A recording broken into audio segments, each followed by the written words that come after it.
रहमान रहीम। बहुत शुक्रिया जनाब चेयरमैन।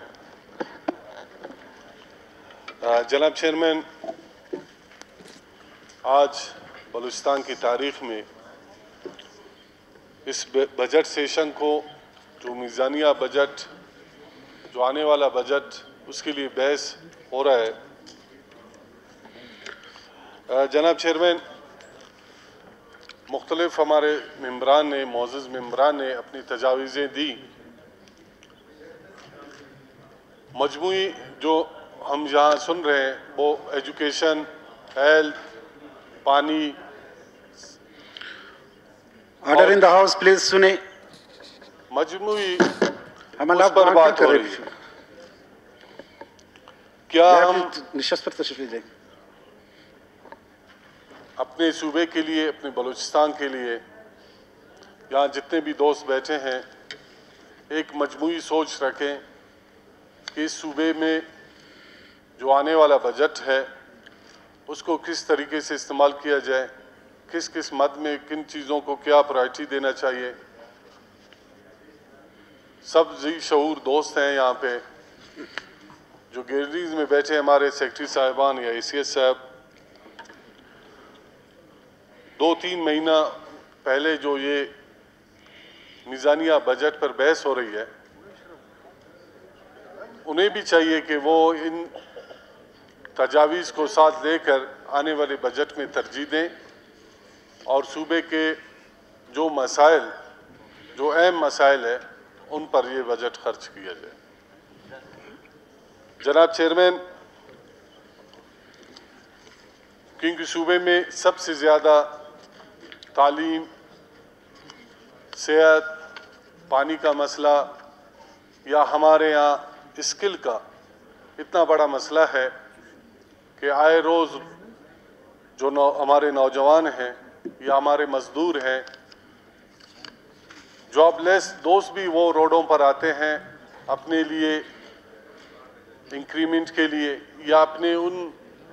चीज़ों को हमारे असम्बली के सामने या कहीं रोडे ब्लॉक करते हैं या स्ट्राइक पर चले जाते हैं। तो उन चीज़ों को भी बहस करनी चाहिए और इन चीज़ों को मद्देनज़र रखते हुए कि इस बजट में उन मुलाजिमीन के लिए जो दिन और रात करके इस सूबे के निज़ाम में उनकी जो कारकर्दगी है, या वो अपना टाइम दे रहे हैं, वो या इस सूबे में या हमारे मुख्तलिफ सेक्रेटरीज में वो अपने खिदमात अंजाम दे रहे हैं, तो उनकी वो तजावीज़ या उनकी वो जो तरजीहात हैं आए दिन मीडिया पर आते हैं, उनको भी आप इस दफ़ा नोट करके उनको भी इस बजट का हिस्सा बनाएं ताकि उनकी जो मसाइल है वो भी हल हो सके। एजुकेशन के बारे में कहूँ, क्योंकि मजमूई बलूचिस्तान में एजुकेशन का माहौल देखा जाए तो उसमें बजट भी आ जाता है या जो हमारे किताबें आ जाती हैं वो भी इतने लेट आ जाती हैं कि वो 1-2 महीना जो बच्चे सफ़र करते हैं वो फिर उन्हें सालाना इम्तिहान में वो उनकी गैप आ जाती है या वो सालाना इम्तिहान में वो उस गैप को कवर नहीं कर सकते। जो हमारा टेक्स्ट बुक बोर्ड है उसमें मुख्तलिफ मज़ामीन के अगर यकसा उन बुक्स को स्कूलों तक पहुँचाया जाए जनाब चेयरमैन,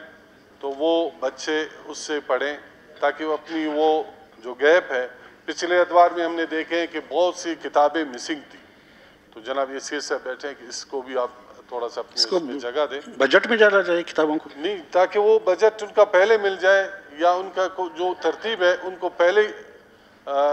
मिलनी चाहिए ताकि वो बच्चे जब मार्च में स्कूल खुलते हैं जनाब स्पीकर, ताकि उन तक वो पहले पहुंच जाए तमाम सूबे में। जनाब स्पीकर, हमारे इलाकों में जब से पाकिस्तान बना है, जैसे अमीर यूनुस ने कहा कि हमारे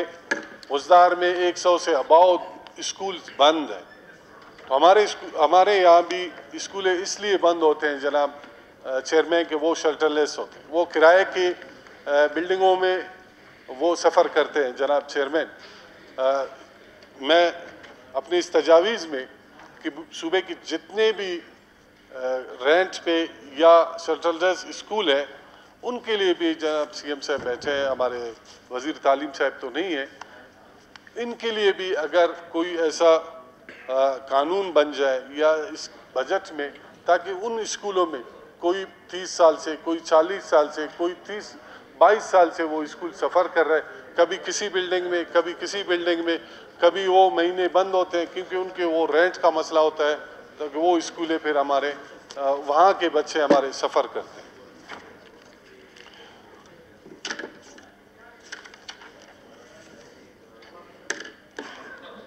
सेहत के हवाले से कहूँ, इसमें थोड़ा सा एक ऐड कर लूँगा, हमारे कॉलेजों का जो निज़ाम है उसमें हमें अक्सर हमारे लैब्स में जो लैब्स होते हैं उसमें हमारे जो स्टूडेंट्स वो इंतहाई कम होते हैं जनाब चेयरमैन। हमारे बच्चे प्रैक्टिकल्स के लिए भी बिल्कुल, अगर प्रैक्टिकल रूम में वो जाते हैं तो वो चीज़ें वहाँ सहूलतें नहीं होती हैं, तो उनके वो प्रैक्टिकल्स भी रह जाती हैं। जिस बच्चे को शौक़ होता है कि मैं प्रैक्टिकल करूं, आगे इस मुल्क और उस कौम के लिए खिदमत कर सकूं,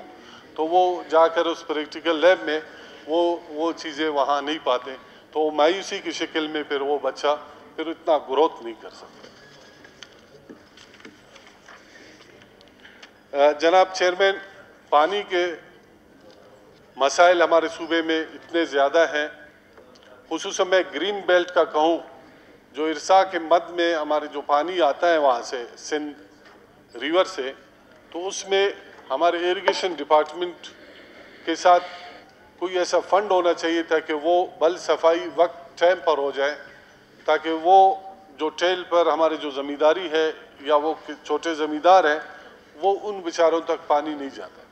तो इस बजट में उनके लिए भी कोई ऐसा किसी मत में ऐसा हो जाए, या मुझे इल्म नहीं है कि वो रखते हैं या नहीं रखते हैं, ताकि वो पानी अपने टाइम पे वहाँ पहुँच जाए, जो छोटे ज़मींदार हैं उनको फ़ायदा मिल सके। कोयटा शहर के लिए कहूँ, कोयटा शहर में पानी का बहुत बड़ा मसला है, तो इस बजट में मैं सीएम साहब तो उठ गए, इस बजट में कोयटा शहर के लिए जो प्लान है उसको तरजीह दिया जाए। जो हमारे दश्त के जो पानी आ रहा है या मंगी डैम से आता है या कहीं और सोर्सेज है, खुसूसन हमारे सरियाब एरिए और मुज़ाफ़ात में पानी की शदीद किल्लत है जनाब चेयरमैन साहब, उसमें आपका इलाका भी उसमें शामिल है। तो मैं चाहता हूँ कि जितने भी प्राइवेट ट्यूबवेल्स हैं करखसा के नीचे पहाड़ के साथ, जो मगरबी पहाड़ हमारा रोड है उसके साथ जितने भी प्राइवेट ट्यूबवेल है, उसको गवर्नमेंट उनके पानी को ख़रीदे, 8 घंटे के लिए 10 घंटे के लिए रिजर्वायर बनाए, ताकि जो वो तो वैसे ही पानी भेज रहे हैं, तो वो गवर्नमेंट उनको उनकी पानी ख़रीद कर या वो उनसे एक एग्रीमेंट करे कि 8 घंटा 9 घंटा वो पानी हम अपने शहर के लिए ले जाएंगे, वो फिर हमारे कुछ इलाके फिर उनसे ये मसला हल हो सकता है। कोयटा के बहुत बड़ी आबादी है, पानी का ये मसला अगर तकदू में ट्यूबवेलें लगे हुए हैं या कोई मुर्दार के करीब या दश्त में, तो उनका तकसीम ऐसा उसके लिए एक प्लान बनाया जाए ताकि हमारे लोग पानी से मुस्तफ़ा हो। जनाब चेयरमैन, माइनिंग के लिए हमारा एक्ट वही अंग्रेज़ों के ज़माने का है, उस एक्ट को आने वाले बजट में या इसके लिए कोई ऐसा मखसस किया जाए ताकि हमारे जो आए दिन हमारे जो कानकनी के मध्य में जो हमारे हरनाई, शारक, मच, चमालांग या जिस इलाके में है उनके लिए कोई एमरजेंसी सेंटर्स इतने नहीं हैं। अभी भी हाल ही में हरनाई में हादसा हुआ और हमारे मजदूर वहाँ बेचारे शहीद होते हैं या उन तक रसाई नहीं होती है, ताकि कोई हादसा हो। पीडीएमए तो है, पीडीएमए के साथ वो सोर्स नहीं है, उन इलाकों में पीडीएमए है ही नहीं, अगर है भी वो ना होने के बराबर है, वो मशीनरी उनके लिए नहीं है। जो हमारे दूर दराज इलाके हैं या कुछ ऐसे चीज़ें वहाँ होनी चाहिए ताकि उनके लिए स्कूल्स हो, हॉस्पिटल्स हो या ट्रामा सेंटर हो इन इलाके में, ताकि कोई अगर इमरजेंसी हो तो वो लोग वहाँ उनको पहुँचा सकें। खेल के मैदान, चूँकि मेरा ताल्लुक़ स्पोर्ट से रहा है, मैं 30 साल फुटबॉल खेला हूँ, पाकिस्तान यूनिवर्सिटी का कैप्टन रह चुका हूँ,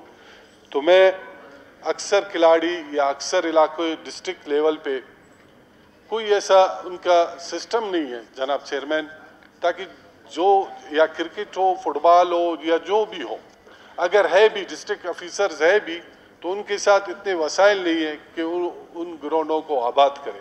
तो इस बजट में उन ग्राउंड्स के लिए जो आबाद हैं, एक्टिव हैं, खुसूसन उनका ग्रास का मसला होता है या उनके लिए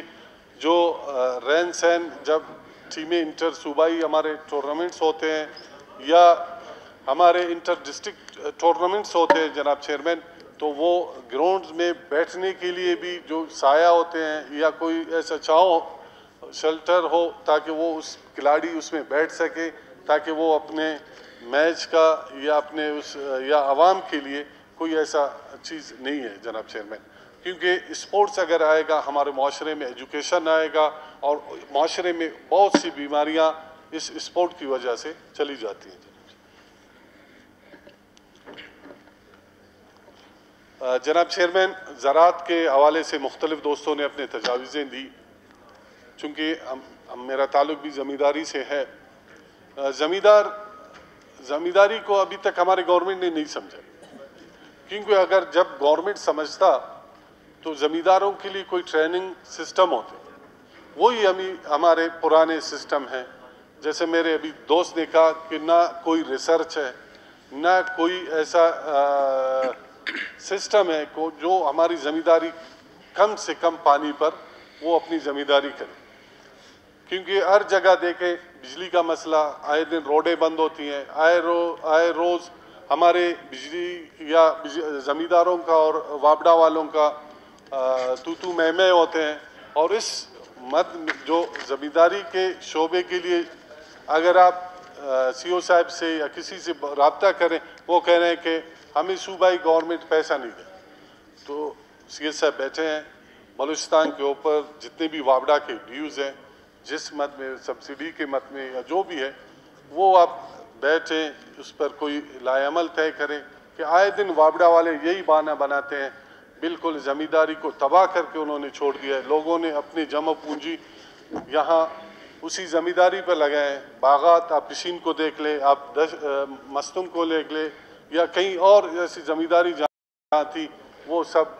खुश्क हो गए दरख्तें। आप ज़मींदार हजरात अब ज़मींदारी के नाम से उन्हें नफ़रत हो रहे हैं, क्योंकि हमारे आने वाले नस्लें यहाँ तो ज़मींदारी और लाइव स्टॉक है जनाब चेयरमैन। अगर ज़मींदारी के साथ साथ हमारे लाइव स्टॉक के लिए भी कोई ऐसी पॉलिसी बनाई जाए ताकि हमारे लोग, क्योंकि बारिशें बहुत कम हो रही हैं, जो साइंटिफिक तरीके से अगर हमारी ज़मींदारी और लाइव स्टॉक को अगर हम तरजीह दिया जाए, छोटे छोटे उनको जैसे पैकेजेस होते हैं उनको दिया जाए, ताकि हमारी ज़मींदारी और हमारी लाइव स्टॉक का शोबा वो आगे जाकर बच सके। जनाब चेयरमैन, चूँकि एजुकेशन का मैंने पहले कहा, इसमें अगर मेरी कुछ तरजीहात हैं, अगर इनको ज़ोब डिवीज़न के लिए अगर, चूँकि बलूचिस्तान में जनाब चेयरमैन एक ही बोर्ड है, वो पूरे सूबे को डील करता है। अगर मेरी तजवीज़ है आने वाले बजट में हमें तुर्बत डिवीज़न के लिए एक बोर्ड दिया जाए, नसीराबाद डिवीज़न के लिए या ज़ोब डिवीज़न के लिए, कलात डिवीज़न के लिए, तो हमारे इस कोयटा में एक तो इतनी बड़ी आबादी है और इसके अलावा पूरे सूबे से लोग यहाँ बेचारे आते हैं एक सैन के लिए, 2 सैन के लिए। तो हर डिवीज़न का बोर्ड उनके इलाके में हो ताकि वो इलाके के दोस्त या वो इलाके के अवाम को सहूलत पहुँचे। इसके साथ साथ जनाब चेयरमैन, हमारे बलूचिस्तान में अभी तक टेक्निकल बोर्ड राइज नहीं हुए, तो मेरी तरजीह है कि अगर इस बजट में उसके लिए भी टेक्निकल बोर्ड, क्योंकि हमारे यहाँ पॉलिटेक्निक्स 3-4 पॉलिटेक्निक्स हैं, उनका अलहदा बोर्ड हो जाए ताकि वो अपने मसाइल खुद हल कर सकें।